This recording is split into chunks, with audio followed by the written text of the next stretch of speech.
마태복음 19장 26절 27절 한 절씩 기도하겠습니다. 예수께서 자기의 어머니와 사랑하시는 제자가 곁에 서 있는 것을 보시고 자기 어머니께 말씀하시되 여자여 보소서 아들이니이다 하시고 또 그 제자에게 이르시되 보라 내 어머니라 하시니 그때로부터 그 제자가 자기 집에 모십니다. 아멘. 예수님은 완전한 하나님이시고 하나님의 아들이시죠. 또 사람의 아들, 즉 인간, 사람이셨습니다.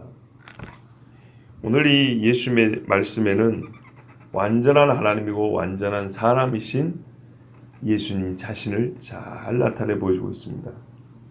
여자여, 모욕하는 말이 아닙니다. 누차 말씀드리지만 예수님이 어머니한테 여자애라고 부르는 딱 두 번입니다. 가나 혼인잔치 때하고 십자가입니다. 하나님의 아들로서 중보자의 사역을 시작하는 그 초자연적인 능력을 처음 보여주실 때 그가 단순한 목수의 아들이 아니라 하나님의 아들이시라는 것을 처음 보여주는 그 자리에서 여자여 나와 무슨 상관입니까? 이렇게 얘기를 했습니다.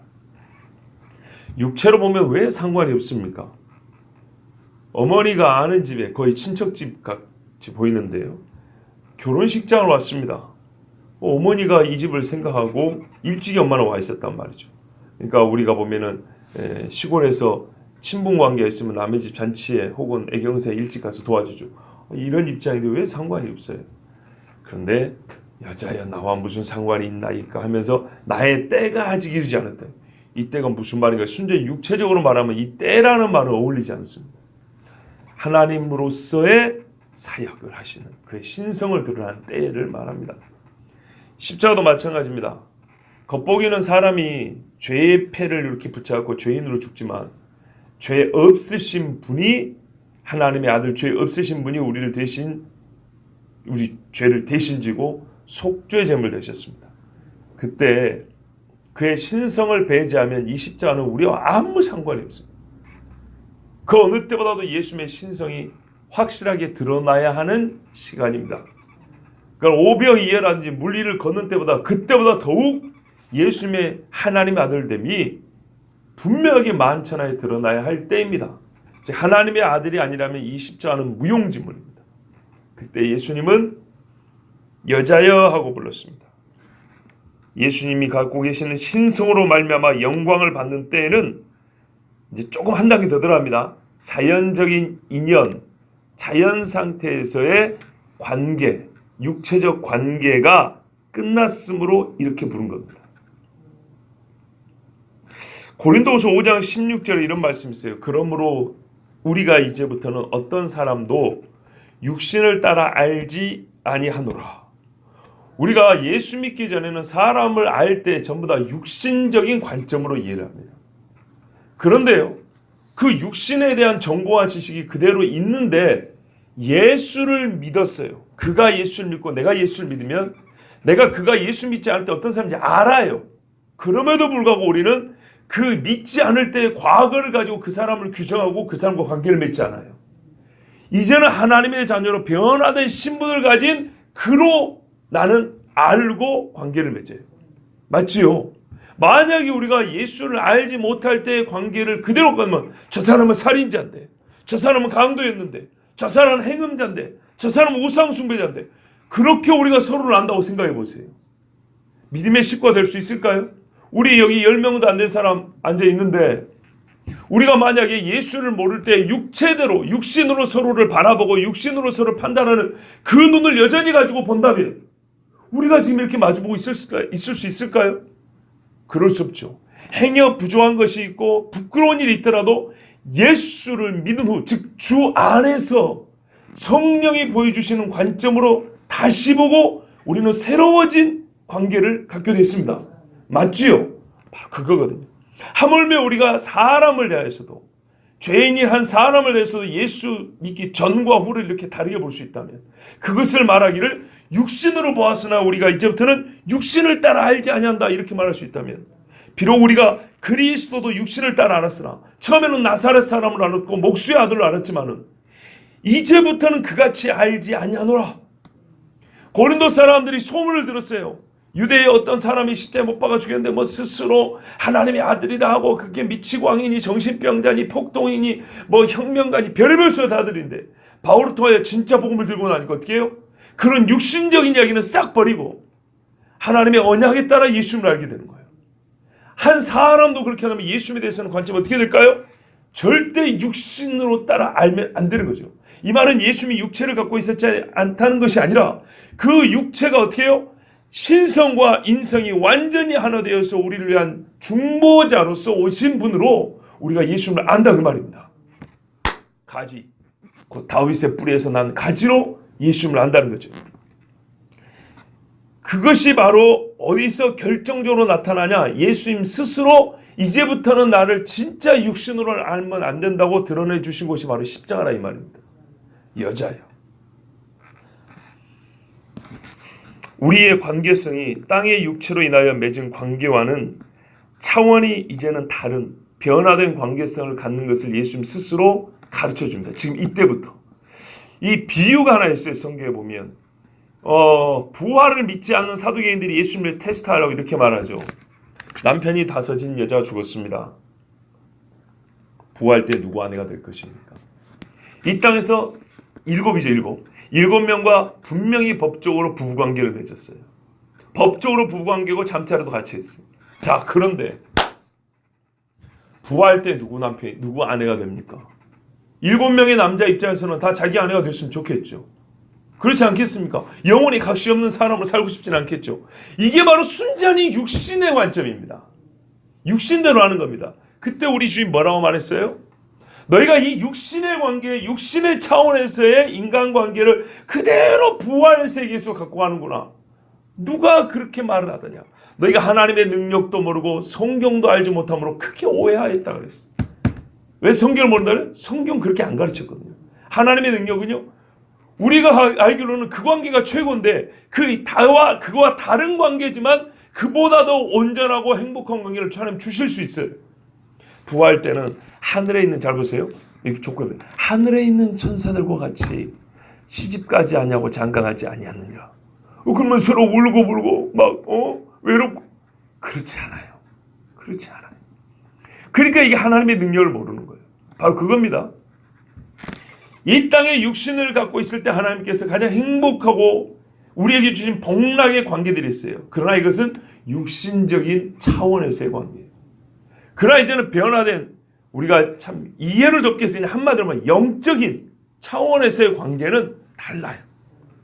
부활한 후에도 우리는 육체를 갖고 있긴 하지만 이제 이해를 돕기 위해서 순전히 육신적인 관점하고 영적인 세계의 관점은 그렇게 다른 거예요. 세계 자체가 달라요. 거기서는 시집가지 아니하고 장가가지 아니에요. 새로운 관계가 맺어져요. 무슨 말이냐면 예수님이 이 땅에 계실 때는 하나님의 아들이요 본인이 하나님이지만은 육체를 갖고 있을 때는 적어도 나사렛 목수의 아들이라고 불러도 괜찮았어요.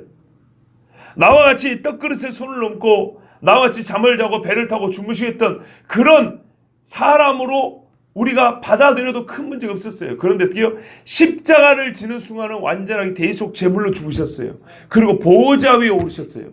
이제부터는 다르게 생각을 해야 돼요. 그분의 존재가 달라졌다는 것이 아니라 우리가 그분을 보는 것이, 이전에는 어떻게 해요?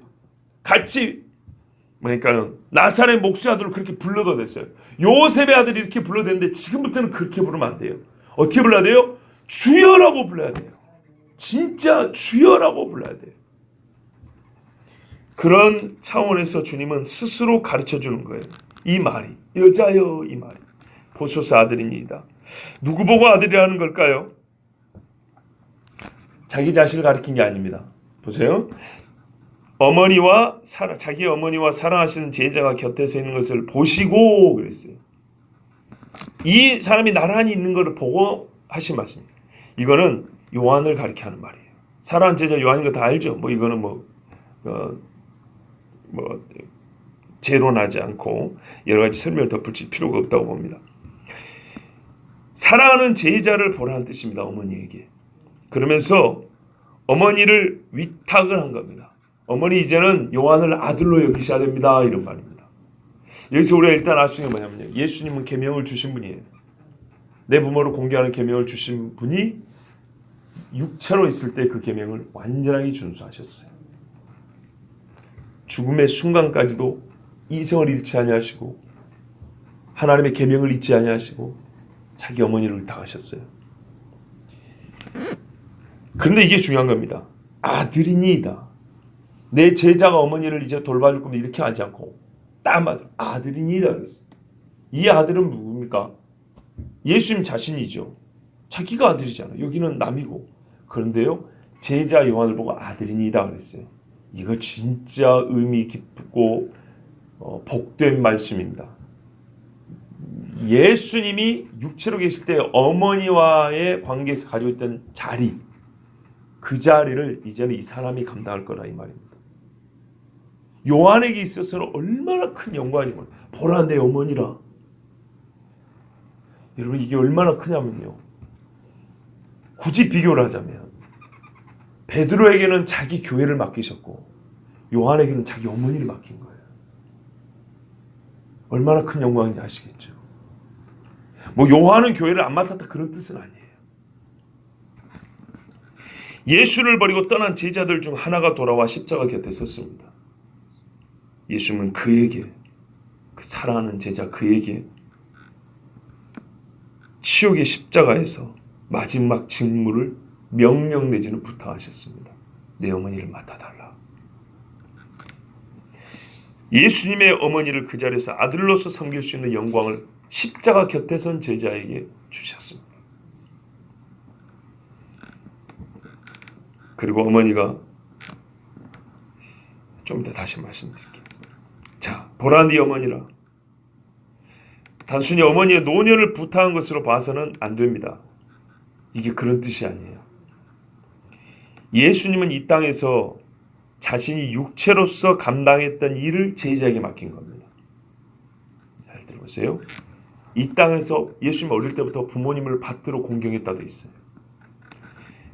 육체로서 자기가 감당했던 일이 이제 끝납니다. 그렇죠? 어머니라 할지라도 이 어머니는 이제는 예수님을 주님으로 맞아야 합니다. 이제는 예수야 이렇게 부르면 안 되는 거예요. 자기 자신의 자리를 대신할 자로 요한을 택하신 것입니다. 그때부터 그 제자가 자기 집에 모시니라. 제가 이 앞에 26절에서 조금 부족한 설명을 27절에서 제가 더하여서 여러분이 전할 겁니다. 뭔가 조금 부족했던 느낌이 들 거예요. 그게 뭐냐면 이 한 가지 의문과 관계된 건데요. 성경에 보면 예수님의 형제들이 있었어요. 말하자면 마리아에게는 다른 자녀들이 있었어요. 마태복음 13장 56절, 55절, 56절에 보면 그 어머니는 마리아, 그러니까 예수님 이야기죠. 그 형제들은 야고보, 요셉, 시몬, 유다라 하지 않느냐. 남자 형제가 4명이 있어요. 또 그 누이들하고 여동생이 있어요. 그 누이들은 다 우리와 함께 있지 아니하냐. 그래서 마태복음 뭐라 그래요? 맏아들을 낳아 강보에 쌓여 누이니 이렇게 써요. 맏아들 이렇게 돼 있어요. 근데 요즘 성경은요, 맏자를 빼버려요. 아주 사악한 짓이에요. 왜요? 로마 카톨릭은 성경에 나오는 예수님의 형제들은 다 사촌이라고 말합니다. 왜? 마리아는 동정 상태를 유지했다. 그래서 무흠하여 죄 없이 승천했다. 예수님과 동격이 놓기 위해서 이렇게 꾸며내는 겁니다. 이 명백한 성경 말씀을 무시합니다. 그래서 거기에 맏자도 빼는 거예요. 왜? 맏자가 들어가면 동생이 있다는 얘기가 됩니까? 자, 여러분 보세요. 시편 69편 8절에 아주 중요한 예언이 있습니다. 내가 나의 형제에게는 객이 되고 나의 어머니의 자녀에게는 낯선 사람이 되었나이다. 사실 같은 말이죠. 내 어머니의 자녀가 내 형제죠. 형제가 나를 객으로 여기고 낯선이로 여긴대요. 즉 믿지 않아요.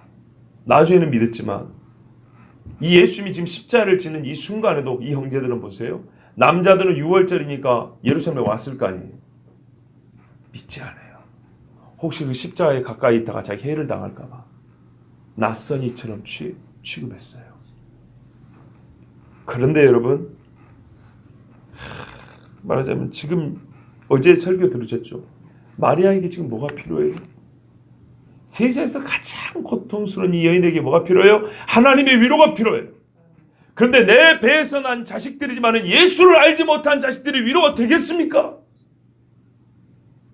환난 때는 멀리 있는 친형제보다 가까이 있는 이웃이 낫다 그랬어요. 이웃도 아무 노름하고 막 이런 이웃이 아니에요. 믿음의 이웃을 말하는 거예요. 누가 위로가 되겠어요? 자기 아들이 십자가에 찢겨 죽는 걸 보고 내 손으로 장례를 못 치는 그 어머니가 피를 토하고 있을 때 거기서 누가 그 어머니를 진짜 위로해 줄 수 있겠어요? 요한입니다. 다른 여인들도 있지만 꼭 내 아들에게서 배우고 내 아들같이 말하고 행동하고 생각하고 하나님 나라를 구하는 그 제자 요한입니다. 소망 있는 슬픔을 가질 수 있도록, 울어도 소망 있는 눈물을 흘릴 수 있도록 옆에서 위로하고 진짜 하늘나라의 소망을 계속 상기시켜줄 수 있는 입술을 가진 사람은 요한입니다. 이 상황에서 어머니를 의탁할 자, 예수의 자리에서 참으로 복된 이 여인을 돌보면서 복음과 하나님의 은혜 안에서 위로할 수 있는 자는 십자가 곁에 서 있는 이 제자밖에 없습니다. 그때부터 그 제자가 자기 집에 모시니라. 집이 없어서 그런 게 아니에요. 자녀가 없어서 그런 게 아니에요. 하나님 나라를 알지 못하고 예수를 알지 못하면, 그래서 지금 이 말씀에는 진짜 중요한 주제가 자연스럽게 드러나죠. 육신적 관계 이상의 영적 관계, 영의 연합, 정말 성령 안에서 맺어진, 다른 말하면 성경 집회는 주 안에서, 사도 바울이 교회들을 방문할 때마다 주 안에서 형제된 자들, 주 안에서, 이 주 안에서 맺어진 관계가 얼마나 중요한지 최고입니다. 최고. 예수님이 어머니를 의탁하는, 계명도 지키고 그 육체의 마지막, 어떻게 보면은 그 육신으로 있을 때 마지막 그 관계성 안에서, 어머니와 아들이라는 관계성 안에서 마지막으로 그 어머니에게 해줄 수 있는 가장 복된 선물, 꼭 자기를 닮은 제자를 아들로 주는 거예요. 요한은 예수님의 말씀에 순종하여 마리아를 자기 집에 모셨습니다. 보지 않아도 예수님처럼 마리아를 잘 섬겼을 것입니다. 육으로 시작된 우리의 관계가 가장 깊은 국면에 접어들 때는 영적 연합을 이룰 때입니다. 영적으로 가장 깊은 신뢰와 사랑이 있을 때 그 육체를 의탁함에도 거리낌이 없고 미안함도 없고 오히려 마음이 평안합니다. 그렇죠? 진정 우리가 그리스도 예수 안에서는 서로를 육신을 따라 알지 아니하기 때문입니다. 진짜 하나님 나라 관점으로 이렇게 하면 또 너무 포괄적으로 요즘에 이상하게 말을 쓰는 사람도 있어가지고 그러지 말고 그냥 진짜 성령이 보시는 대로 서로를 볼 수 있고 성령 안에서 완전히 지체, 한 몸을 이룬 그런 관계가 되면 이게 되는 거예요. 이게 그렇지 않고는 이해가 안 돼요. 근데 마지막 때는요, 진짜 이런 교회 공동체인데 같이 십자가 곁에 서 있고 십자가를 가운데 놓고 너와 내가 서로를 의탁할 수 있는, 예수님께서는 십자가에서 자기가 주신 법, 계명을 친히 준수하셨습니다. 어떤 순간에도 하나님의 계명을 무시하지 말고 잊어서는 안 됩니다. 십자가에서 계명을 기억했어요. 육체의 관계를 다하고 순전히 영적 관계에서 어머니였던 마리아를 만나기 전에, 즉 부활하에 만나기 전에 예수님은 육신으로서 자기 자리에 대신 있을 자를 세워 아들의 역할을 하게 하였습니다. 그 일을 택함 받은 제자는 기쁨으로 사명을 다하였으니 우리는 십자가에서 역시 예수님의 그리스도됨과 그의 제자됨의 정체, 그 본질이 무엇인지를 다시 한번 깨닫습니다. 십자가는 치욕의 십자가입니다. 동시에 예수께서 영광을 받으시고 그 어머니로부터도 영광을 받으시고 또한 하나님의 사랑이 예수님의 입술에서 그 어머니를 향한 말씀에서도 우리가 분명하게 들을 수 있는 곳이 십자가입니다. 그리고 예수를 따른다는 것이 무엇인지를 정말 아무것도 하지 않고 가만히 서 있기만 했지만 예수님께 명렬받은 사도 요한을 보면서도 이게 예수 따르는 것이구나, 이게 제자됨이구나 깨달을 수 있습니다. 정말 십자가는 너무나 많은 것을 보여줍니다. 너무나 이 시대와 다른 진짜 하나님 나라 그 세계가 어떤 것인지를 보여줍니다. 십자가 곁에 서 계십시오. 주께서 주시는 말씀을 들으십시오. 그러면 어머니처럼 주의 돌보심도 경험할 것이고 요한처럼 주께서 주시는 가장 복된 사명도 받아 행할 수 있습니다. 이 모든 것은 우리 주 예수님께 영광이 됩니다. 기도하겠습니다. 하나님 아버지 감사합니다. 주 하나님께서 십자가를 통해서 우리에게